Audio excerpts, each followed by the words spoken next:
Robin, for you, when you first started working with the online accountant team, what were some of those challenges that your business was facing? There's so many. So I was going through a lot of personal changes as well, which were affecting the business, but I was taking that business from basically a side hustle business where I had a career and I was using this as a side hustle. And I had a business partner, and it was a very small company with 5 or 10 staff. And, we had this homeostasis where we had this long period of time where it was just like that. And then things started growing and my partner wanted out. And so that's when I took over and I changed my career and I took the side hustle into the mainstream. And that's when I met Peter. And it all happened at once. So I remember his first question he ever asked me is, should I stop being an EMS person or should I do this business? And, it's, I'm sure you feel silly even asking that question. Now, that's the old version of me, and then there's this version of me, and it's two different people, and it's two different periods of time. It's two eras. So in that old era, I was transitioning, meeting you, Right. getting this business going, and the demand was going like this. So we went up 400% in staffing. So the staffing went from 5 or 10 to 25. That's when my partner left and left me with everything. So I carried on, and I had Peter at my side, advising, and I'm trying to feel my way into, how much do I trust him?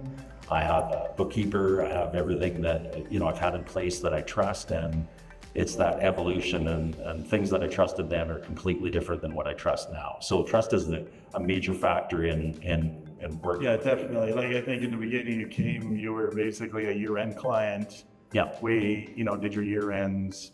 My tax person, we did some different strategies. We, to save you, significant amount of taxes. And then I think that's what happened in Seattle. Over a few years, we developed quite a bit of trust. Yeah. Relationship. And that's the key then. And I think where then Heather came in was, that was the next step. Was I saw Robin struggling with his accounting, his people that he had doing the payroll function, the billing function, and I just knew he was. I sat back for a while and watched him because he really did believe in his bookkeeper, and that's a problem. I think lots of accountants out there will know that their bookkeepers of their clients are sometimes a bit overprotective of them, and you have to develop that rapport with the client and get them to trust you more than their bookkeeper. So then they'll start looking at it from a different side, and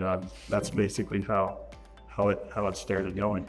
I think when you would ask me certain questions, you can tell when you're sort of not getting prompted, but it's a question. Yeah, leading you down the It's a question down the road. Like, when you see that that's happening and you understand it, it's like, okay, well, Peter's asking this question for a purpose.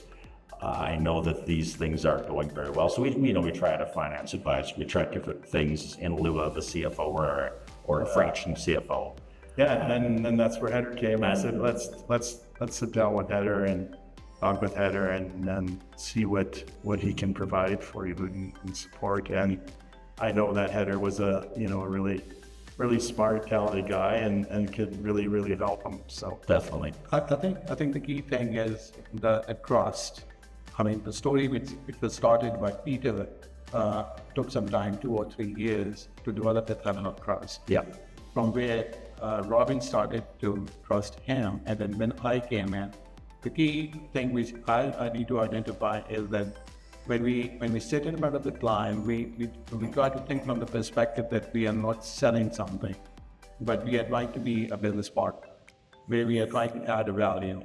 Money comes second, although from the right perspective, money is important, but relationship only works when there's a trust. Mm-hmm. When the entrepreneur feels that that person is there always to help him, either from the financial guidance perspective or from operations perspective, then they feel that, yeah, this is the right guy I want to work with.